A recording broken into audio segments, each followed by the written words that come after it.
কামদেব, আপনাকে মহাদেবের মনে পুনঃ কামনা জাগ্রত করতে হবে, ওনার সাধনা ভঙ্গ করতে হবে। আপনি চিন্তা করবেন না ইন্দ্রদেব, আমি এক্ষুনি মহাদেবের কাছে যাচ্ছি।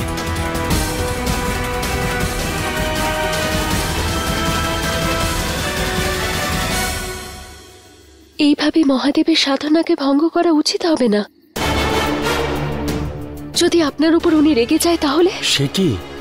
তুমি শুনলে না ইন্দ্রদেব কি বললেন? দেবী পার্বতীর শারীরিক অবস্থা সংকটে রয়েছে। যদি মহাদেবের তপস্যা ভঙ্গ না করি তাহলে সব শেষ হয়ে যাবে। আর তাছাড়া শিব আর শক্তির মাঝে পুনরায় প্রেম জাগরণ করার সুযোগ আমি পেয়েছি, আর এটা আমার কাছে সৌভাগ্যের। আমায় যেতে দাও, সব ঠিক হয়ে যাবে, তুমি বিশ্বাস করো।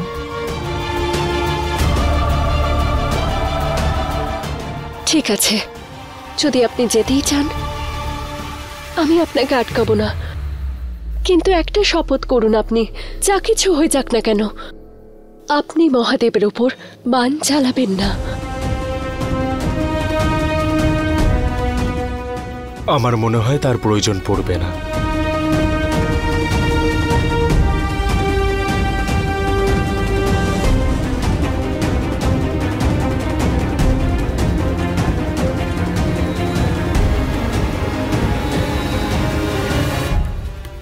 ওম নমঃ শিবায়। ওম নমঃ শিবায়।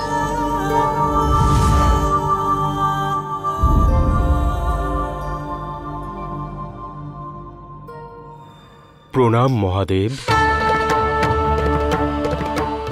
দেবী পার্বতী,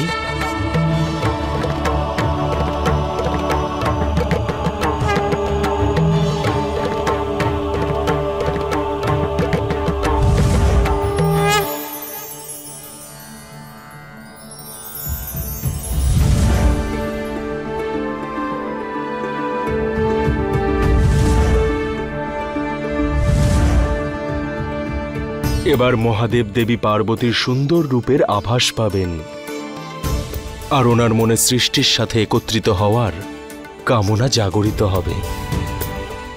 আমার সম্পূর্ণ বিশ্বাস কিছুক্ষণের মধ্যেই উনি জেগে উঠবেন।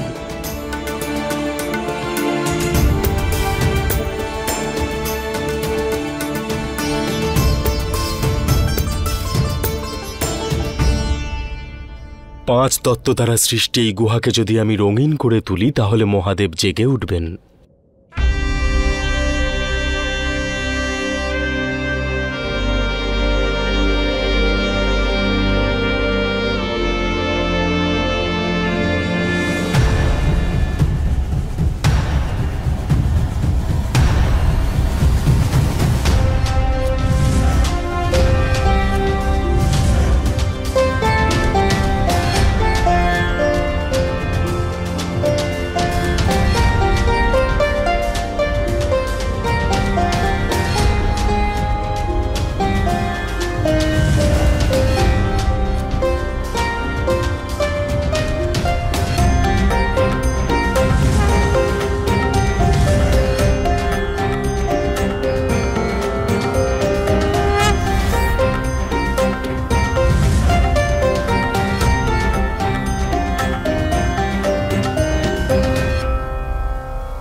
অদ্ভুত, এখন তো গুহার চারিদিকে প্রেমের সুগন্ধ ছড়িয়ে পড়েছে।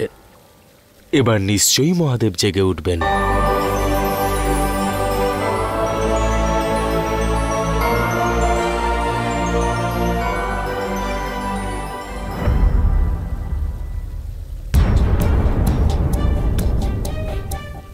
এ কি, আমার সব প্রচেষ্টা বিফল হয়ে যাচ্ছে। এখন আমার কাছে শেষ একটাই উপায় বাকি আছে।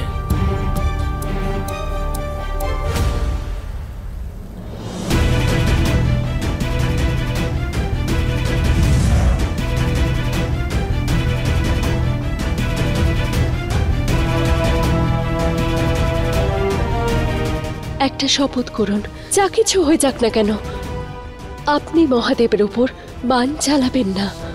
ক্ষমা করে দিও প্রিয়, কিন্তু মহাদেবের নিদ্রা ভঙ্গের জন্যই একটাই উপায় আছে। না, আমায় কামদেবকে মহাদেবের উদ্দেশ্যে বান চালানো থেকে আটকাতেই হবে। জল, বায়ু, আগুন, মাটি, আকাশ, এই 5টা তত্ত্বের বাণের দ্বারা আমি কামদেব এটা কামনা করছি যে দেবী পার্বতীর দিব্য সৌন্দর্য আর এই গুহার আলোকিত রূপ আপনার মনে পুনরায় এই সৃষ্টির সাথে একত্রিত হওয়ার কামনাকে জাগিয়ে তোলে।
नमः शिवाय।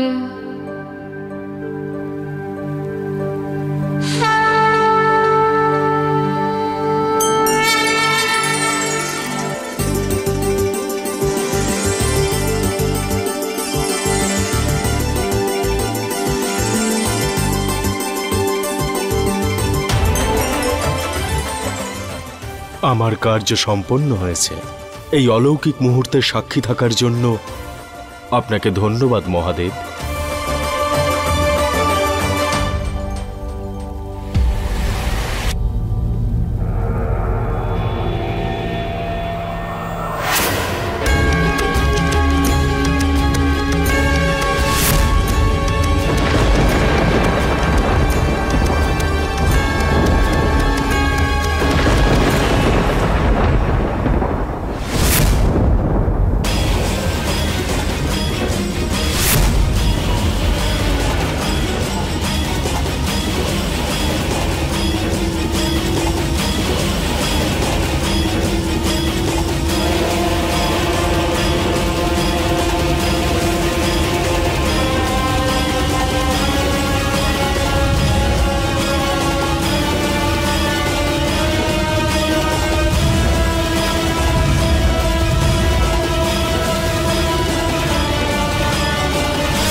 ক্ষমা করে দিন মহাদেব, আমার কাছে একটাই পথ ছিল আপনাকে জাগিয়ে তোলার জন্য। আমাকে ক্ষমা করে দিন আপনি মহাদেব, ক্ষমা করে দিন। শান্ত হন মহাদেব।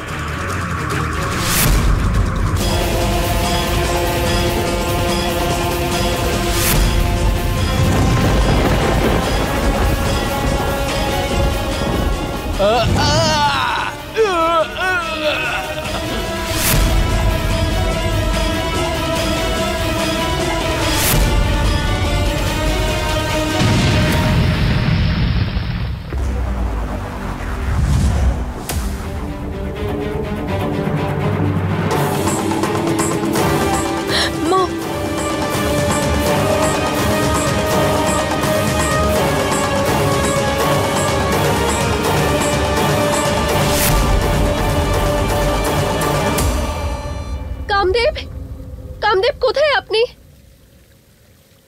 কামদেব,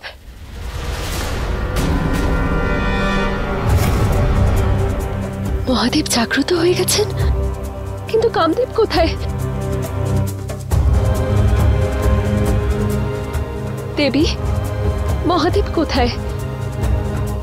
আমার স্বামী কামদেব এখানে মহাদেবকে জাগাতে এসেছিলেন, কিন্তু মহাদেব জাগ্রত হয়েছেন। তাহলে আমার স্বামী কামদেব কোথায় আছেন দেবী? উত্তর দিন দেবী। আমার মন বড় ব্যাকুল হয়ে উঠেছে। বলুন আমার স্বামী কামদেব কোথায় আছেন?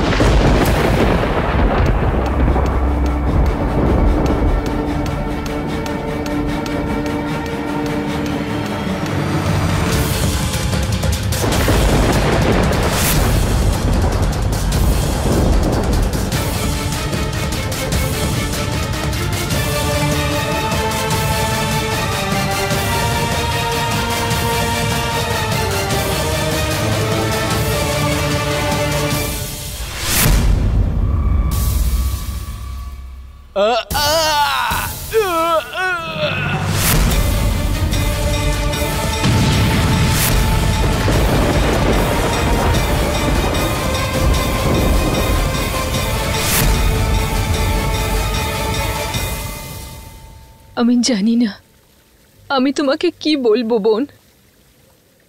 বোন বলে ডাকার দুঃসাহস করবেন না।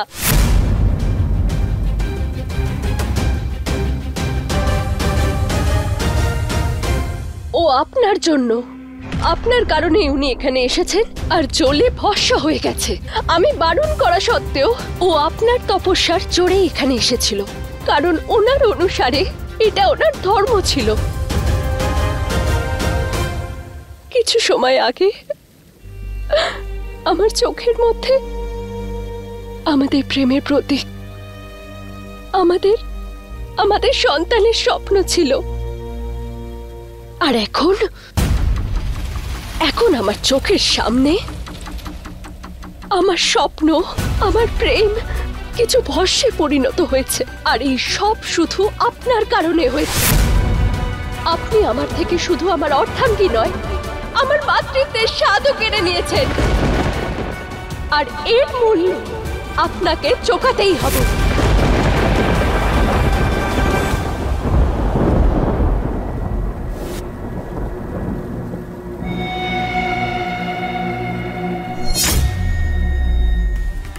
আমি দেবী রথী আমার স্বামী কামদেবের মৃতদেহের ভস্মকে সাক্ষী মেনে দেবী পার্বতীকে আমি এই অভিশাপ দিচ্ছি, যেই মাতৃত্বের সুখ থেকে আমাকে বঞ্চিত করেছেন সেই বঞ্চনার শিকার উনিও হবেন। উনি নিজের গর্ভ থেকে কখনো কোনোদিন কোনো সন্তানকে জন্ম দিতে পারবে না।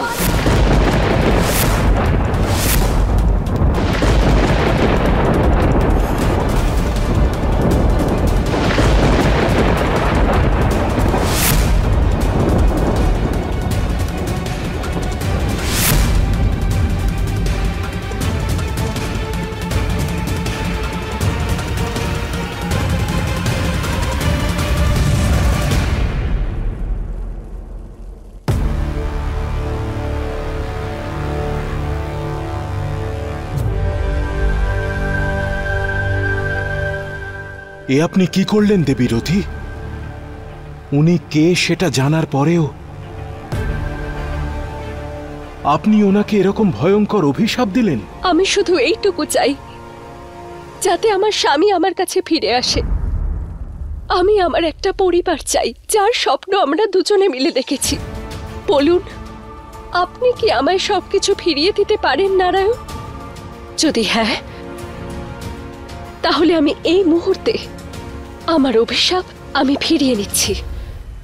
আপনার কষ্ট আমি বুঝতে পারছি দেবী রথী, কিন্তু যে অভিশাপ আপনি দিয়েছেন তার পরিণাম অত্যন্ত ভয়ানক হবে। তার জন্য কেবল একটি প্রয়াসই এখন অবশিষ্ট আছে। দেবী পার্বতী, দেবী পার্বতী,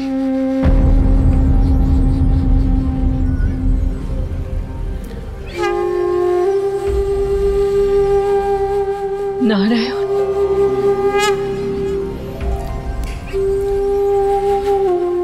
কেমন দুর্ভাগ্য আমার যে আজ প্রথমবার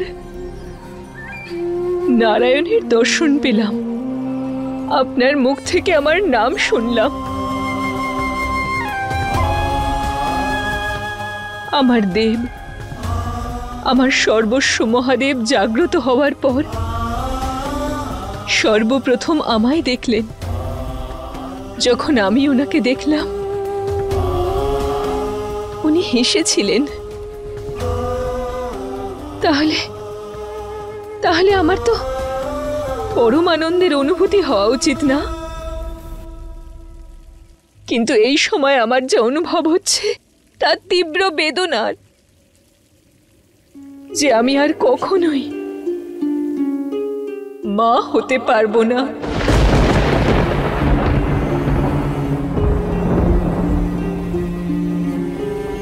একটি পথ এখনো আছে দেবী।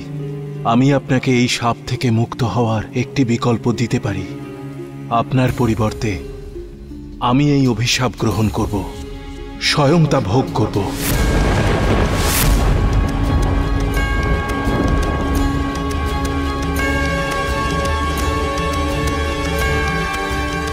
না নারায়ণ,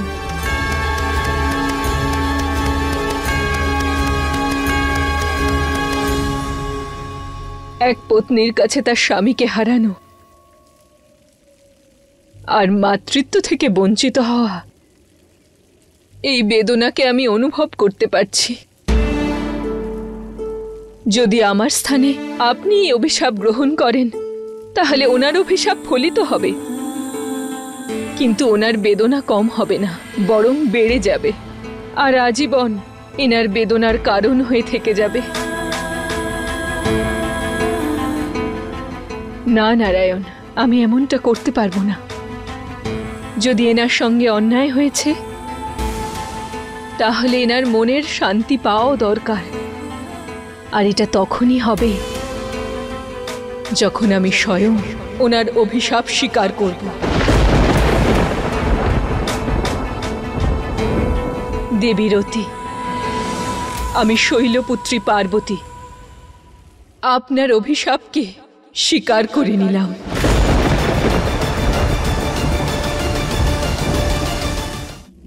আমায় ক্ষমা করে দিন দেবী পার্বতী, আমি আপনাকে এরকম অভিশাপ দিতে চাইনি।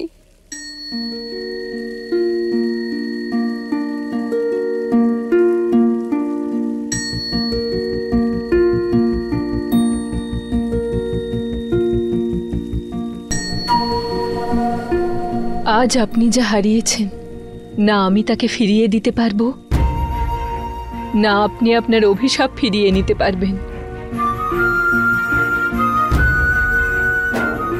এজন্য আমাদের জীবনকে এই রূপেই স্বীকার করতে হবে। আর হ্যাঁ, এই ঘটনার থেকে আমরা একটা শিক্ষাও পেলাম, যে মৃত্যুতেই কেউ শেষ হয় না, বরং এর থেকে সে জীবন পথে আরো এগিয়ে যেতে পারে। দেবী পার্বতী সত্য বলেছেন। যাই ঘটে যাক না কেন, জীবন অবিনশ্বর।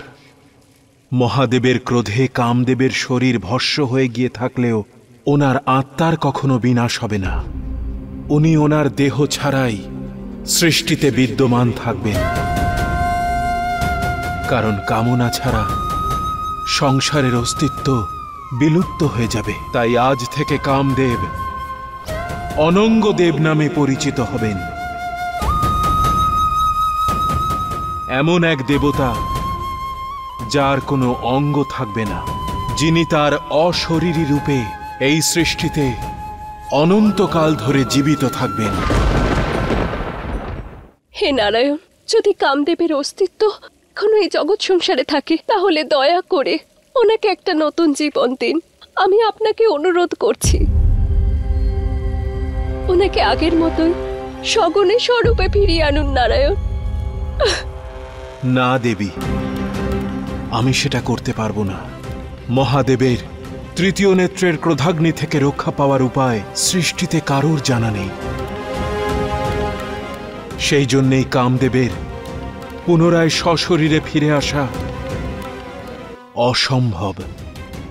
কিন্তু আমি আপনাকে এই বরদান করছি যে ভবিষ্যতে দাপর যুগে যখন আমি অষ্টম অবতারে থাকব, তখন কামদেব আমার পুত্র রূপে জন্ম নেবেন, আর তখন আপনার আর কামদেবের পুনরায় মিলন হবে। সেই জন্য আমি আপনাকে চিরযৌবনের বরদান করছি।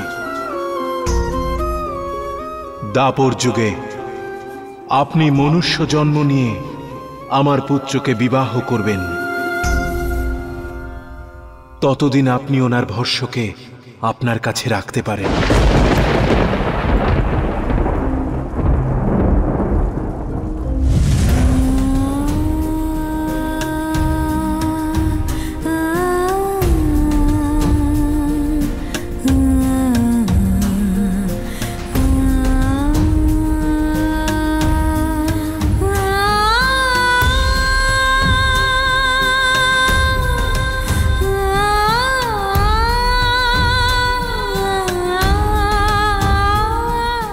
এবার আপনার মহাদেবের কাছে যাওয়া উচিত দেবী।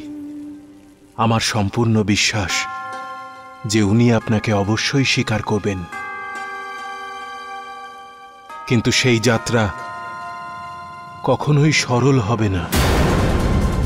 মহাদেব তাঁর রুদ্র রূপে সংসারের প্রতি সম্পূর্ণ বিরক্ত রয়েছেন।